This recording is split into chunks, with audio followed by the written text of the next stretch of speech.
Isang mapagpalang umaga sa ating lahat sa pangalan natin Diyos. Ang inyong lingkod ay lubos na nagagalak na muli kayo ay makasama sa araw na ito para tuktin yung kalooban ng Diyos na siya ay ating sama-sama na sambahin at papurihan. Pagpalain kayo lahat ng ating Diyos at personal na kagalakan sa akin to na tayo po lahat ay nagkakasama-sama sa araw ng pagsamba.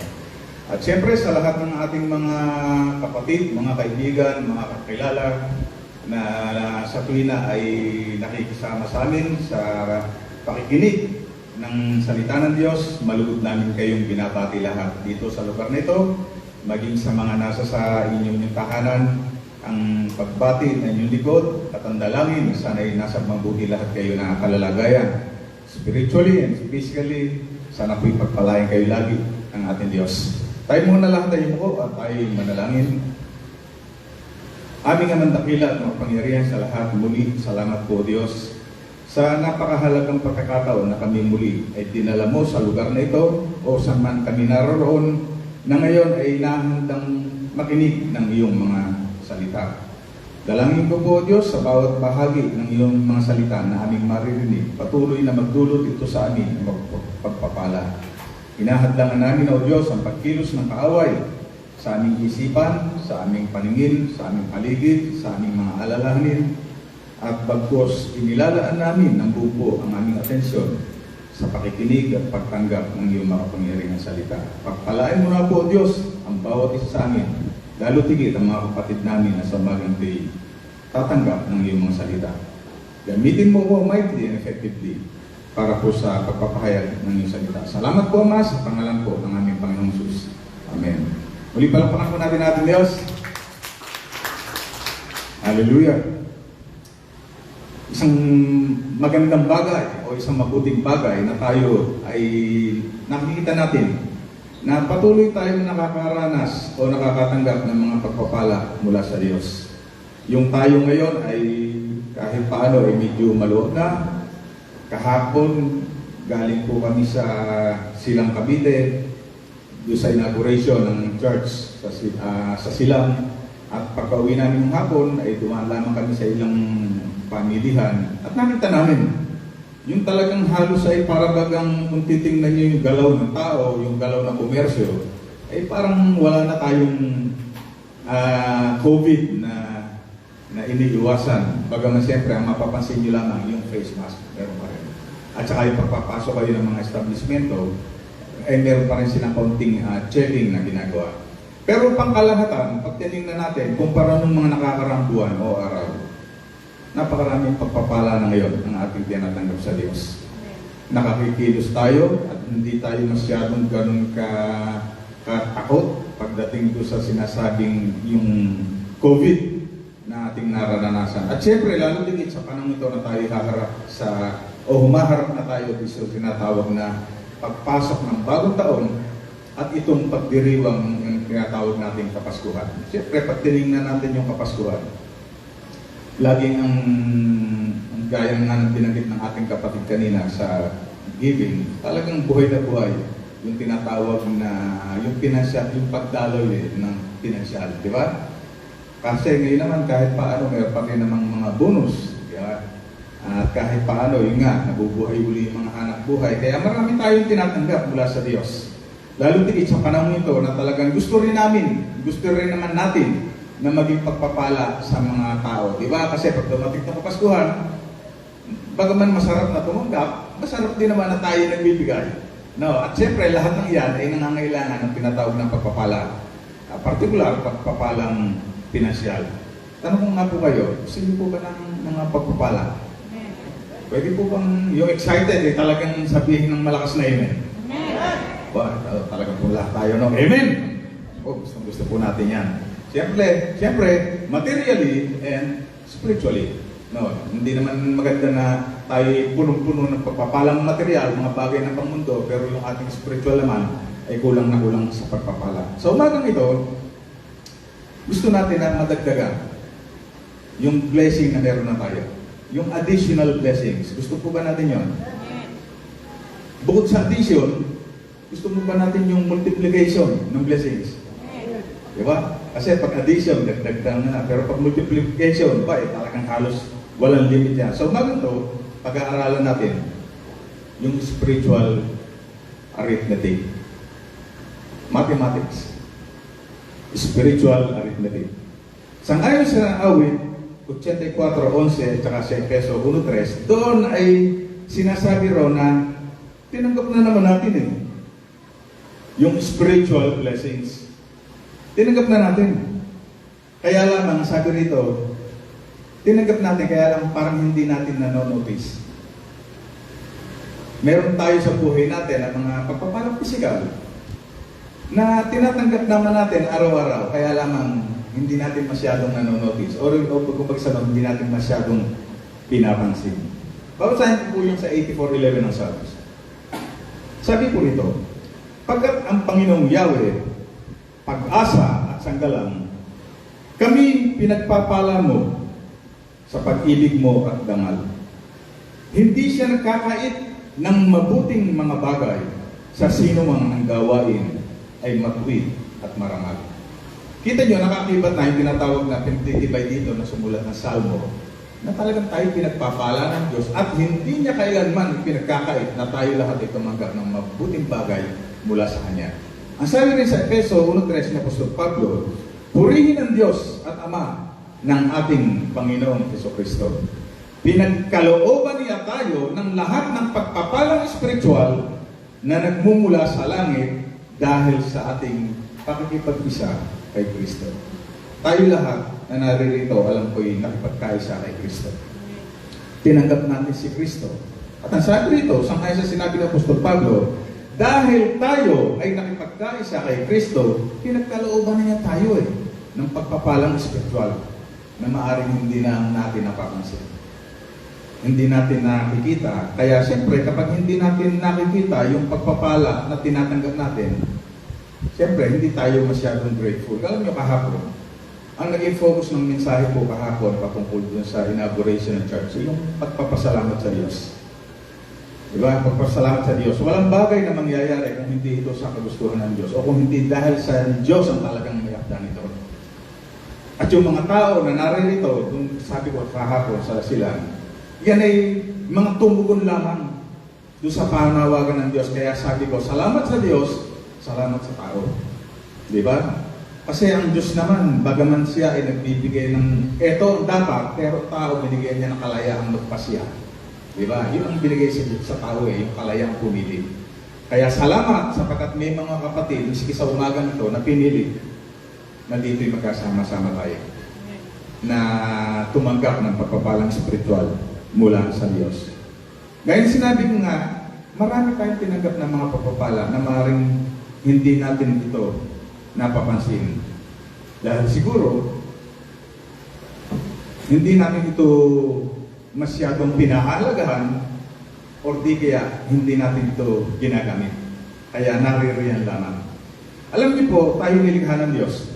Simula pa lang sa pagkalalang, lahat nilikha tayo ng Diyos. Ng Diyos Ama. At ang ating Panginoon Sus, iniligtas tayo. Nilikha tayo ng Ama, alam natin kung ano ang layunin. Iniligtas tayo ni Kristo, alam natin kung ano lang ang layunin upang yung buhay na masagana at pinagpala magkaroon tayo. Diba? Kaya nang nilikha ng Diyos ang tao, sa paraiso inilagay. Ano ang paraiso? Punong-puno ng pagpapala nung hindi pa pumapasok ang kasalanan. Buhay na walang hanggan, di ba? Pumasok lang ang kasalanan, kaya napalabas sa Eden si Eva at si Adan at dahil doon nagkaroon na ng pagkamatay ang tao.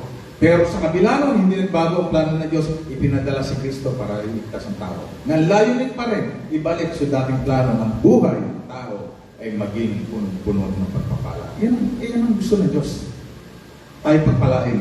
Kaya sa John 15, chapter 15, ito ay sinabi ng ating Panginoong Sus, yung buhay ng isang tao na kung saan inihalin tulad niya sa mga sanga.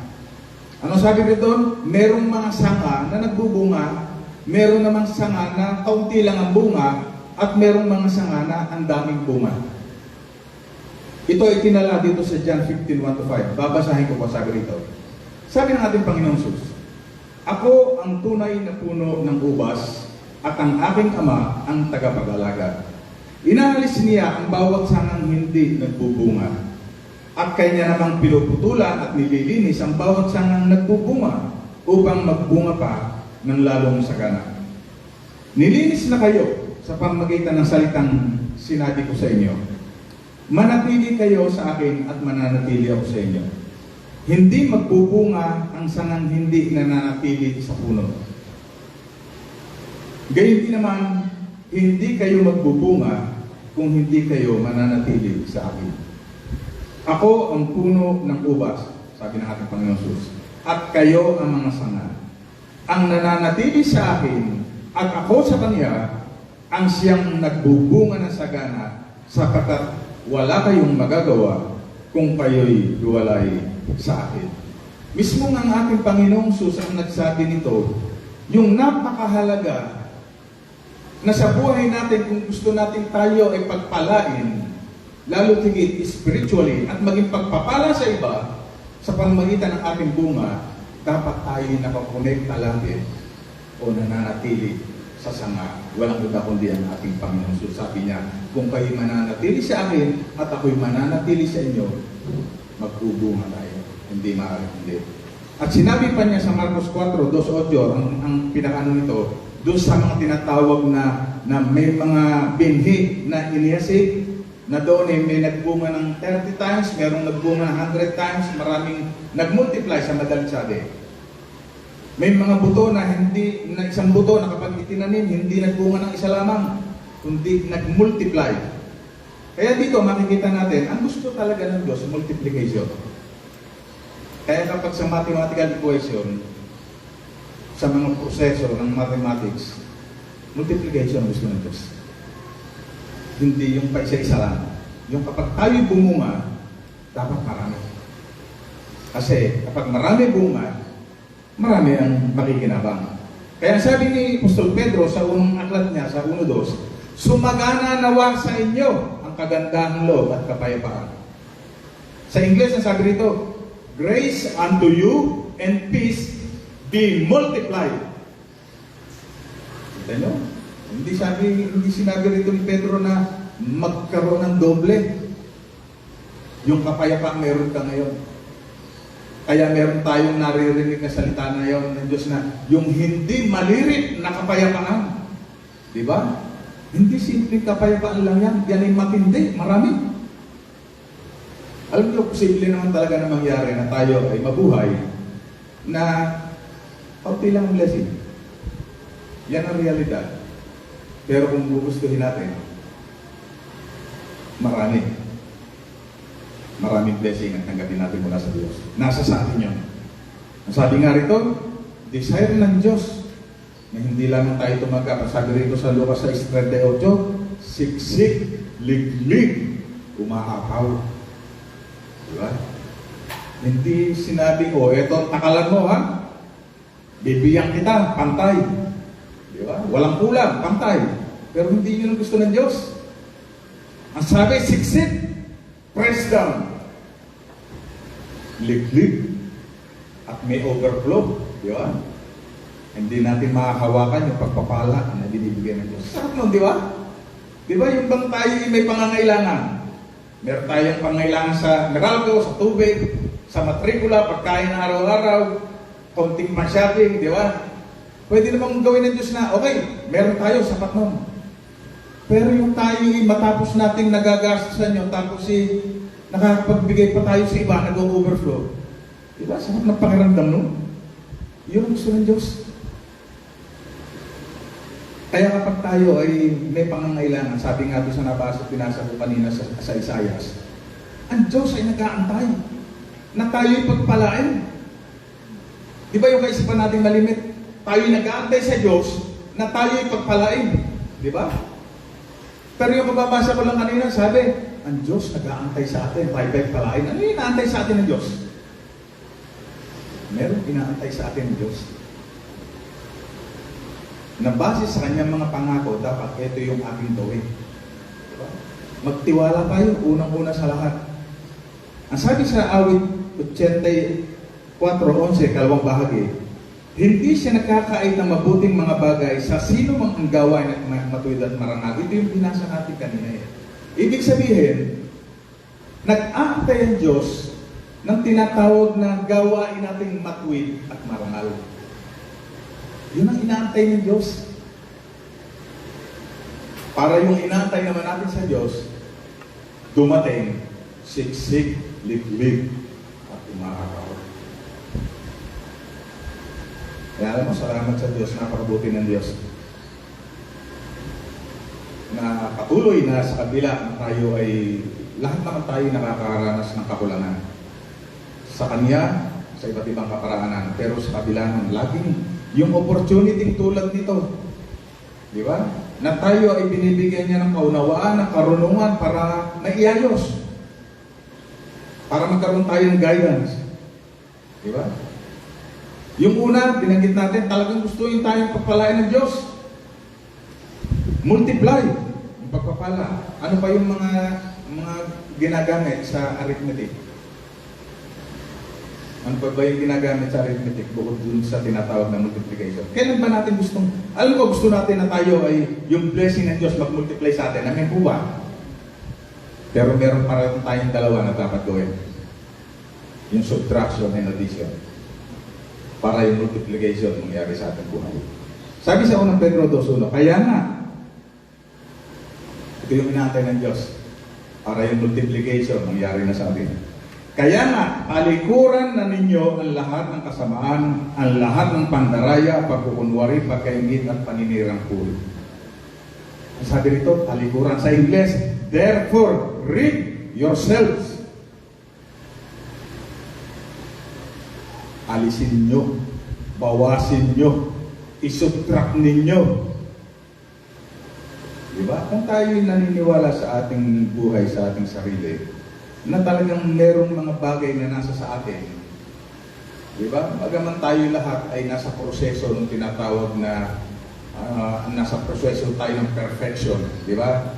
Pero dahil nga tayo nasa katawan lupa na tayo nagkakasala pa, at hindi natin din-desire o intentional na ipagpatuloy ito, kundi talagang tayo gumagawa ng paraan na mawala ito. Kaya sabi nito, subtract lahat ng kasamaan, lahat ng pandaraya, pagkukunwari, pagkaingit, paninirang puri, at mga kahalintulad na kasalanan sa ating buhay. Kung naniniwala tayo meron dyan, kung naniniwala tayo sa buhay natin bilang mga anak ng Diyos, gusto natin na tayo mag-multiply in blessings, isubtract natin yan, yung mga humahadlang na yan sa ating buhay. Alam naman natin lahat na hindi natutuwa ang Diyos. Di ba? Kaya ang Diyos nag-aantay sa atin. Sabi yung mga gawang matuwid. Siyempre sa ating sarili, hindi natin kaya. Kaya sabi ng ating Diyos, manatili tayo sa Kanya. At kapag tayo nanatili sa Kanya, bubunga tayo kasi dahil sa Kanya. Hindi dahil sa ating mga gawa. Di ba? Kaya makikita nyo sa Diyos lahat ng papuri. Di ba? Kayo po ba'y nahanda na tumanggap ng multiplication o mag-multiply ng blessing? Amen. Meron tayong dapat na gawin sama-sama. No? Sa ating pagbabago, hindi po si kapatid lang. Hindi si pastor lang.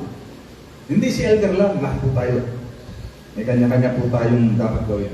Kapag binasa niyo ang Old Testament, mga kapatid, pagkalatan, pag sinabi niyo ang Old Testament, karamihan sa sinasabi doon, huwag mong doon. Iyon ang Old Testament. Pero pagdating sa New Testament, gawin mo to. Iyon yung mga bagay na makikita natin. Ano yung sinabi sa bagong tipan na dapat maging? Sabi rito, pagdating sa pananampalataya, manampalataya ka. Ibig sabihin, gawin mo na manampalataya ka. Diba? Sumunod ka sa kalooban ng Diyos. Kilalanin mo si Kristo bilang iyong Panginoon at tagapagligtas. Kaya makikita nyo sa Old Testament, panay doon. Pagdating sa New Testament, eto, pinakita sa atin kung ano yung mga bagay na dapat nating gawin. Sa New Testament, sa pamamagitan ng tinatawag na mga kautusan, na kung sa ating sarili, hindi naman natin kaya. Pero sinasabi, huwag alisin yan. Pero dito sa New Testament, nang dumating na ang ating Panginoong Hesus, lahat pwede nang i-add sa atin. Diba? Ano yung pwedeng i-add sa atin?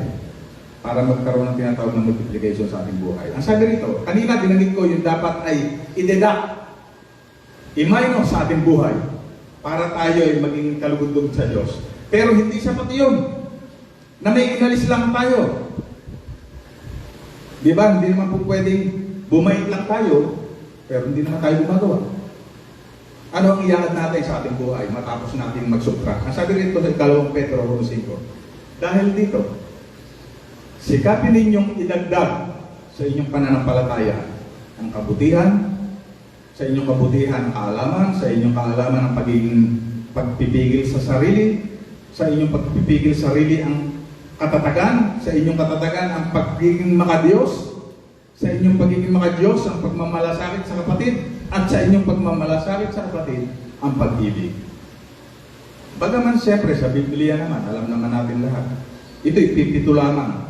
Pero napakarami na pwede natin idagdag sa ating buhay.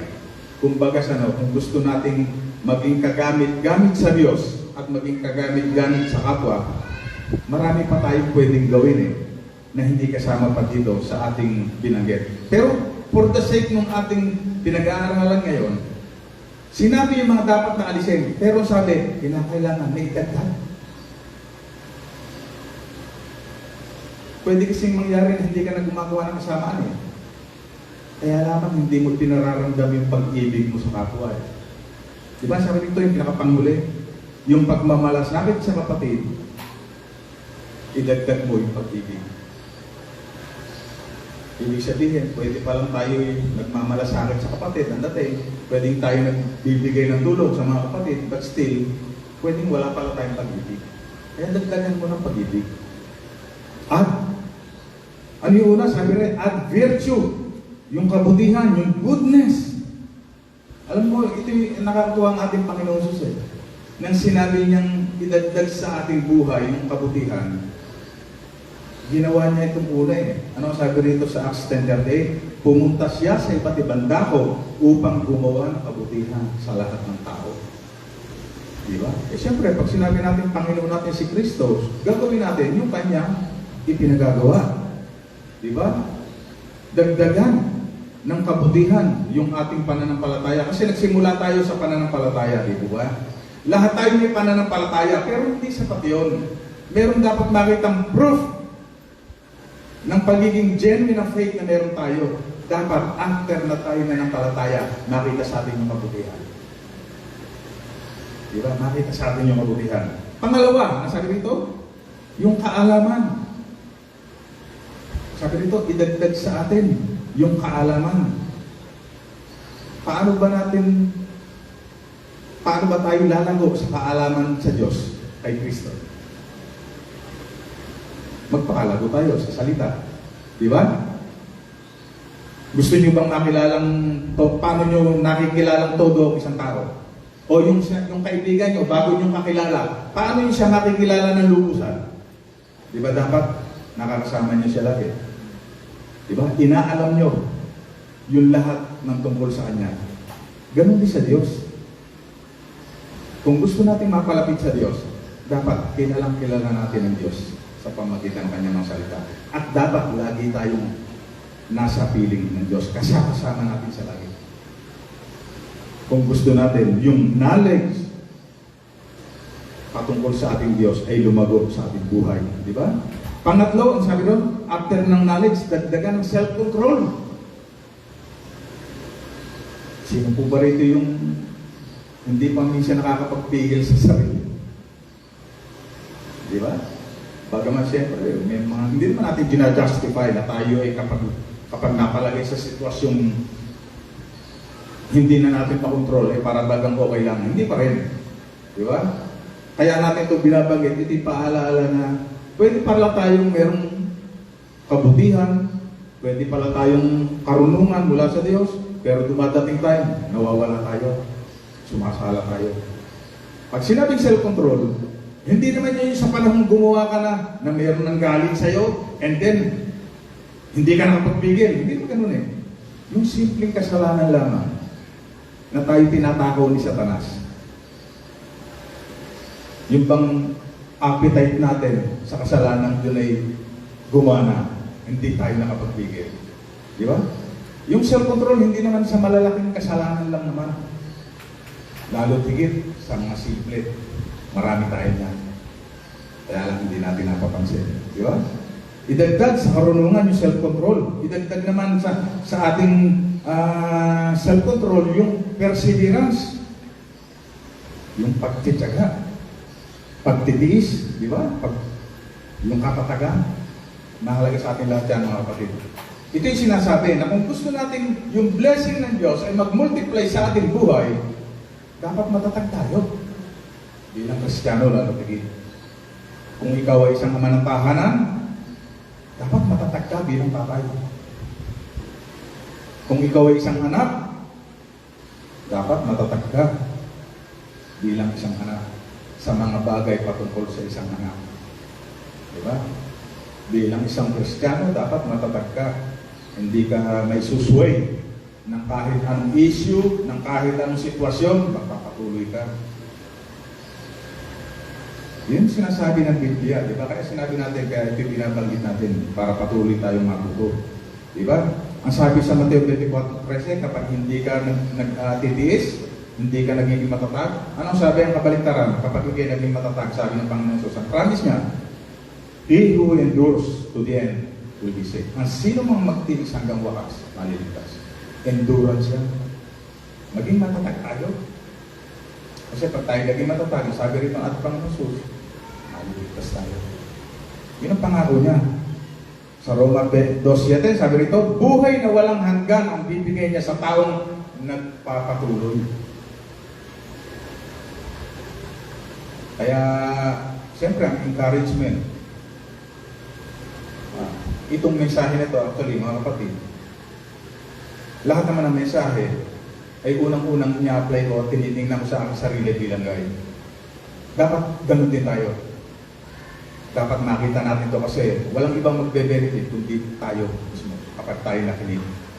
Nagkaroon tayo ng tinatawag na pagkatotoo. Sabi rito, ulitin ko sa Roma 2:7, buhay na walang hanggan ang ibibigay niya sa mga taong nagpapatuloy sa paggawa ng mabuti, naghahangad ng karangalan, kadakilaan, at kawalang kamatayan. Kaya ito'y napakalaking blessing, gaya na sinabi ko nga sa inyo, pwedeng dito sa lupa, mahirap tayo, materially. Pero yung matinding multiplication blessing, yung tayo nakarating ng langit. Di ba? Wala nang makapipigil doon. Ano pa yung dapat na idagdag sa atin sa ngayon dito, sa binanggit na ito, yung pagiging maka-Diyos, yung godliness natin. Ang sabi sa Mateo 43:44, ang sabi rito, narinig ninyong sinabi, ibigin mo ang iyong kapwa at kamurihan mo ang iyong kaaway. Ngunit ito naman ang sinasabi ko sa inyo, ibigin nyo ang inyong mga kaaway at ipanalangin ninyo ang mga umuusig sa inyo. Ito yung isa sa matinding level na ng kapahayagan ng isang buhay Kristiyano. Yung kapag merong nagagalit, merong nang-aaway sa iyo, o yung merong hindi nagkaroon ng magandang pakikitungo sa iyo, ang tingin natin, tila baga nabibilang sa mga kaaway, no? Sabi rito, ibigin nyo sila. Kapag nagagawa na natin yan, masasalamin na natin, mga kapatid, tayo mismo. Masasalamin natin sa ating sarili na talagang ang Diyos ay nakapaghahari na sa ating buhay. Yung mga nakakasusot, yung mga tao gumagawa na hindi maganda sa atin, di ba? Yung may mga sinasabing hindi maganda sa atin, sa kabila na, pagpipray pa rin natin sila. Yun ang hinihingi sa atin. Yun ang hinihingi sa atin na dapat natin gawin. Kaya ano yung sabihin nun? Huwag tayong gagampi ng masama sa mga nakikita nating masama. Panalangin natin sila. Di ba? Kasi nakakalungkot. Kapag gusto mga nagkagawa ng mga ganung bagay, ay tayo ang nasa ganung kalalagayan. Di ba? Kaya panalangin natin sila. Abutin natin sila. Yung brotherly kindness. Kaya nung sinabi ng Diyos na mahalin mo yung kaaway, yun ay kasi di ba tayo kapag magkakapatid, nag-aaway tayo eh. Yung mga tunay na magkakapatid sa laman, nag-aaway. Di ba? Pero sa kabila na tayo nagkasakit na nag-aaway, pag nagkasundo, balik na tao na ulit. Pero subukan yung mangyari sa iba na hindi natin kapatid sa laman. Kahit nagkasundo na, may laman. Di ba? Pero sa mga magkakapatid, talagang nararamdaman natin eh, yung tunay na paglimot, pagtanggap eh. Pero sa iba, hindi. Kaya sabi ni Kristo, brotherly love. Para kahit magkasala sa iyo ang hindi mo tunay na kapatid sa laman, patatawarin mo na lubusan. Yun ang kinakailangan i-add natin sa ating buhay. Di ba? I-add natin, mga kapatid. At yung panghuli, sabi rito, higit sa lahat ng iyon, pinakadulo, idagdag nyo yung pag-ibig. Pag sinabing pag-ibig, hindi pwedeng sasabihin sa asawa mo na, asawa ko, mahal na mahal kita. Ang tunay na pag-ibig, hindi sa salita. Yan ay pinakikita sa gawa. Love is an action word. Yan ang most abused na salita. Napakadaling sabihin. Pero hindi pinapupunayan ang gawa namin. Diba? Kaya maraming mga broken hearted. Diba? Kasi ang daling sabihin eh. Oh, love at first sight. Bilis! Kaya lang ang love, sabi nga eh, unconditional, yung pinagit kanina, yung binagpagit na kapatid natin tumayo kanina, yung unconditional love. Yun ang sa Diyos. Dagdag natin yung pag-ibig. Ang pag-ibig nagtapakit. Ang pag-ibig lumilimot. Ang pag-ibig nagtitiis hanggang wakas. Yan yung pag-ibig na very condition na talagang dapat meron ang mga anak ng Diyos. Kasi kapag wala na, parang may malaking question mark. Diba? Masabi rito, sa John 13:35, sabi natin Panginoong Sus, kung yun lahat ng iyon, yung mga inyag na yon ay makikita sa atin. Sabi rito, by this all men shall know that you are my disciples if you have love one another. Alam mo, sabi rito, dahil dito sa pag-ibig na meron kayo sa isa't isa, malalaman ng lahat na kayo ngayon mga alagad ko sapagkat minamahal nyo ang isa't isa. Diba? Yung Christmas, dapat wag mangibabaw yung giving. Diba? Yan ang namamarati eh. Kaya buhay na buhay ang komersyo dahil sa giving. Dapat over and above ng giving. Kaya ka nagbibigay kasi may love. Love ang nasa ibabaw. Ang sabi rito, bilang pagtatapos, ang sabi rito, kung gusto natin na tayo'y makatanggap ng blessings na nagmumultiply sa ating buhay, subtract yung wrong attitudes, thoughts, and actions. And add virtue, knowledge, self-control, perseverance, godliness, brotherly kindness, and love doon sa ating pananampalataya. And then, sabi rito, your cup runneth over. Mag-uumapaw ang inyong sarong sa pagpapala na nagbubuhat sa Diyos. At ang sabi sa Galatia 6:7 ni Apostol Pablo, whatsoever man sower, that he shall also reap. Kung gusto nating mag-ani ng napakarami, mag-multiply ng napakarami, magtanim tayo ng napakarami. At siyempre, sa pagpili ng ating itatanim, hindi naman po tayo nagtatanim, okay na. Kasi dalawang bagay naman ang pwedeng itanim eh, mabuti at masama. Diba? Kapag tayo nagtanim ng pangit, ng masama, aani tayo ng pangit. Kaya magtanim tayo ng maganda. Magtanim tayo ng pag-ibig. Diba? Huwag tayo umasa na tayo nagtanim ng balinghoy, na aani tayo ng mais. Ang aanihin pa rin natin ay balinghoy.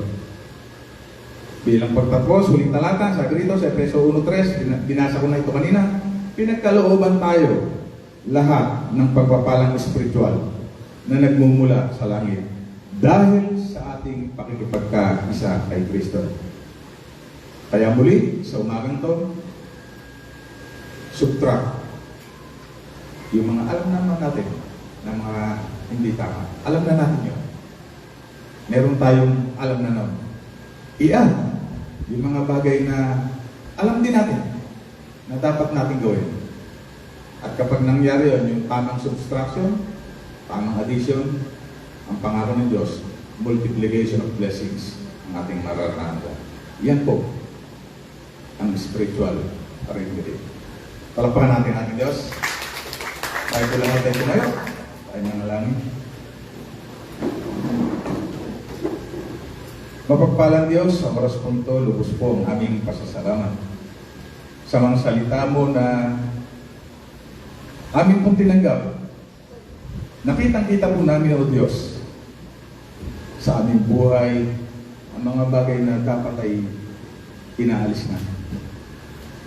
At nakikita rin namin, O Diyos, sa pamagitan ng iyong mga salita, yung mga bagay naman, mga mabubuting bagay na dapat idagdag sa buhay namin.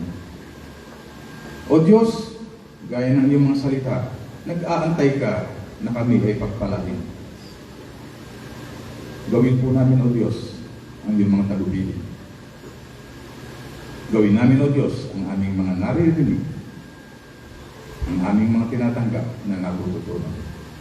Sa aming sarili po, O Diyos, hindi namin kaya. Kaya gaya ng iyong pangako, manatili kami sa iyo upang kami ay nagkaroon ng buhay. Pagpalain mo na po, O Diyos, ang aming mga kapatid na sa lugar na ito ay hindi dinala. Ano man po, O Diyos, ang aming mga kalagayan. At tagpuin mo na po, O Diyos, ang lahat ng ito. Meron po kami mga naisin, may mga kahilingan. Tulungan mo po kami ng lahat ng hindi magkaroon ng kaganapan sa aming buhay ayon sa iyong kalooban. Mga kapatid namin na naririto at maging sa kanilang tahanan ay tumanggap ng iyong mga mapagpalang salita. Salamat po, Ama, sa umagang ito. Tunay nga po na napakabuti mo. Sa iyo ang lahat ng pagluwalhati at papuri sa pangalan po ng aming Panginoong Jesus. Amen. Muli palakpakan po natin